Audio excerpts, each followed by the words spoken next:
Again நான் தான் திரும்பவும் வந்துட்டேன். ஸோ இந்த சோஷியல் மீடியா ஜேர்னி ஸ்டார்ட் பண்ணி ஒரு 3 இயர்ஸ் ஆச்சு. But still I am not consistent.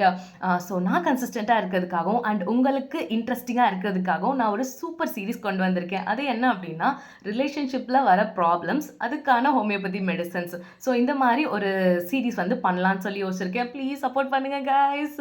Okay, நம்ம இன்னைக்கு எந்த ரிலேஷன்ஷிப் பற்றி பார்க்க போகிறோம் அப்படின்னா, நம்மளுக்கு வந்துட்டு ஒரு ரிலேஷன்ஷிப்பில் இருக்கிறது வந்து தப்பு, அது வந்து நாட் குட், தட்ஸ் லீகல் இல்லை அப்படின்னு நம்மளுக்கு தெரிஞ்சும் நம்ம அந்த ரிலேஷன்ஷிப்பில் இருக்கிறோம், அதை விட்டு வெளியே வர முடியல. ஃபார் எக்ஸாம்பிள், ஒரு பர்சன் இன்னொரு பர்சனோட ரிலேஷன்ஷிப்பில் ஆல்ரெடி இருக்காங்க, பட் அவங்களோட நான் ரிலேஷன்ஷிப்பில் இருக்கேன். இல்லைனா வந்துட்டு ஒரு பர்சன் மேரிடாகவே இருக்காங்க, அவங்களோட நான் ரிலேஷன்ஷிப்பில் இருக்கேன், அதை விட்டு என்னால் வெளியவே வர முடியல.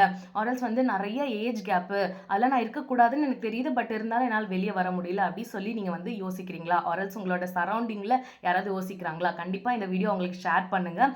இதுக்கான ஹோமியோபதி மெடிசன் என்ன அப்படின்னா, இதுக்கெல்லாமா ஹோமியோபதி வேலை செய்யுது அப்படின்னு சொல்லி நீங்கள் கேட்பீங்க. Yes, why not? ஏன்னா வந்து ஹோமியோபதி வந்து வெளியே மட்டும் உங்களை ட்ரீட் பண்ணாது, இட் ஆல்சோ ட்ரீட்ஸ் யார் உள்ள. So hope you understand.